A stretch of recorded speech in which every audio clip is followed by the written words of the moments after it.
What's going on, people? OnlyFacts Sports, Nick here.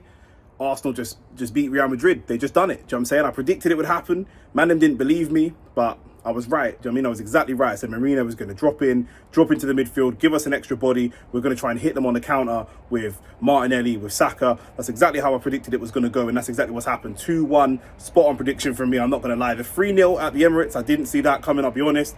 But even the one goal that they scored, if we're being real, it was lucky. It was a mistake from Saliba. Our goals were much better crafted. Saka missed a penalty. It should have been 3-0 again, to be honest with you. And it's not just that we've gone through, it's that we've gone through in such convincing fashion. That is like, you know, I said it on AFTV, Laurie said it, I say it here again, that this is the kind of result that can change the trajectory of Arsenal Football Club. Do you know what I mean? It really can. It can change everything in terms of signings, in terms of mentality. You know, we've beat Real Madrid. On this run, we've beat PSG, who we're going to play again. I know it's a better PSG, but we've beat PSG, we've beat Real Madrid.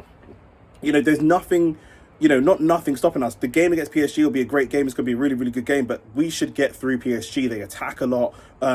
You know, there'll be opportunities for us to score, but this video is not even about PSG. We've got a video about PSG coming up with Shane, going to be dropping tomorrow morning. This is about my reaction to Arsenal and how we played and the grit and the determination that we faced, the defensive low block that we did. Everybody knows Arsenal, you know, Arsenal and Inter Milan have been two of the best defensive teams in Europe, and I don't know why people thought that we couldn't do it against Real Madrid. They really offered nothing.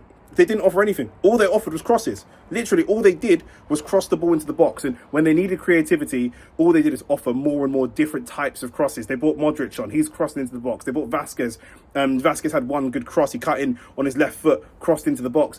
They really didn't offer much. They really didn't. I feel that we faced better opposition than that, you know, in the Premier League on a not a week-to-week basis, but, you know, certainly teams in the top half, you know, we're built for these games. We really are, and this is really the culmination, I believe, of a lot of what Mikel Arteta has built at this Arsenal Football Club, that we are not just a team that can grind up results in the Premier League and be defensively solid, but we can go anywhere in the world and grind up results and be defensively solid and then go and hit on the counter-attack. You know, the first goal from Saka was great mentality. He chipped it over Courtois. Again, he tried the chip for the penalty.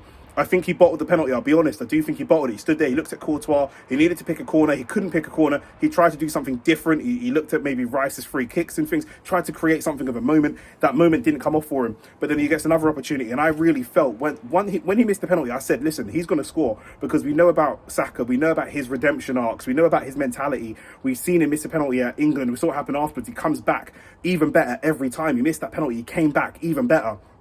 And went and scored, and great chip over. Then it was 1-1. It was a silly mistake from Saliba. We know that. But other than that, once we made that mistake and they got back into the game and it was 1-1, they still didn't really offer anything. We thought we rid a storm for the next 5 or 10 minutes, but it was crosses, long shots, crosses, long shots. It wasn't really much pattern to play. Like I said, it was Bellingham, Mbappe dropping in, and Bellingham running in behind and stuff like that. They put a couple balls over, but I thought David Raya was really, really solid. The goal was nothing to do with him. There's nothing he can do there. You know, and it was just that mistake, but they didn't really offer much. Do you know what I mean? They really didn't. That 10 minutes after we got through that next 5-10 minute period of after we conceded and it was 1-1, that was it. It was status quo again. And then they make their changes. They roll the dice. They bring on all their attacking players. They bring on their attacking fullbacks. You know, Valverde goes to right back. Fran Garcia comes on at left back. They make all their changes.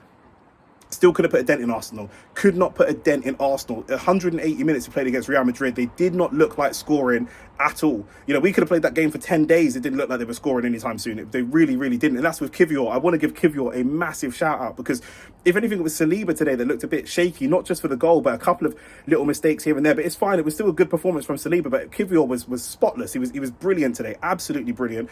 For Timber, Lewis Skelly, brilliant again. Thomas Partey is going to miss the first leg of the game against PSG. You know, so we're going to have to tinker a little bit, but I think we're set up for that. One thing we have is centre midfields. Marino will drop in. Maybe Marino goes at the 6, maybe Marino goes at the 8, maybe Rice drops at the 6. You know, Erdegaard, maybe Ethan comes in. There's options. You know, we've got loads of players at left back that can come and do a job at left back, and maybe we see Lewis Skelly step into the midfield. We've got a lot of different options. You know, Partey will be a big miss for that first leg. He'll be back for the second leg. And for me, I'm not too worried. I'm really not. That one thing for me, that one player doesn't make a big worry for me. I think that we can get through PSG. I really do believe that. But today, we were brilliant. We were absolutely brilliant. You know, people thought if we grind out a 1-0, a 2-0, you know, a loss. If we grind out a loss, people were saying, listen, we'll take it. Some people saying if we grind out a draw, that's a good result, even a great result. Today, we've gone to the Bernabeu and beat them 2-1. These are meant to be the comeback kings of Europe, 15-time winners, and they couldn't lay a glove on Arsenal. And I think that we should be proud of that. I really do think that we should be proud of that. We haven't won it. People are going to say, oh my God, what a trophy and all the rest of it. But what we've done today is really, really impressive. We should be very, very proud of what we've done. I'm proud of Arsenal Football Club, of Bukayo Saka, Martinelli. I thought Martinelli was very good. Martinelli, he had some moments where he could have been better. We know he's not the most technical player, but for legs, 93rd, 94th, 95th minute, he's still running. He's doing that defensive job. I thought Marino was really good, dropping into the midfield, winning challenges in the physical battle, in the wars. He did really, really well today. Marino did a lot of the ugly stuff. I was at Box Park of AFTV talking to some of the fans. Some of the fans are thinking that actually what Marino did wasn't very good, and he wasn't really impressive. He did a lot of the ugly work that a lot of people don't want to do and a lot of people struggle to do. He really stopped a lot of their attacks. He did a lot of good stuff for us. It wasn't glamorous. He had to do an ugly job, but that's what he's come to the club to do, and he's done it. We had winners all over the pitch today, all over the pitch. And like I say, we just did what the biggest thing for me is not being overawed by the occasion. We knew that they were going to try to overawe us with the occasion, with the stadium, with all that kind of stuff.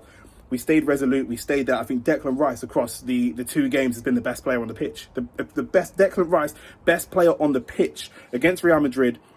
The best midfielder specifically, the best player across the whole pitch, across 180 minutes of football. Camavinga couldn't lay a glove on him, got frustrated. Bellingham diving on the floor, getting frustrated. Modric couldn't show anything. Declan Rice, not just, he got the goals last game, I get that, but this game, he was bossing the midfield, absolutely bossing the midfield, winning everything against Bellingham and against these types of midfielders that we really thought were better than Declan Rice. And maybe Bellingham just had 2 off games. Well, it's one game, you think maybe it's an off game. 2 games back-to-back, 180 minutes, played off the park, couldn't win a battle against Declan Rice. It was absolutely superb.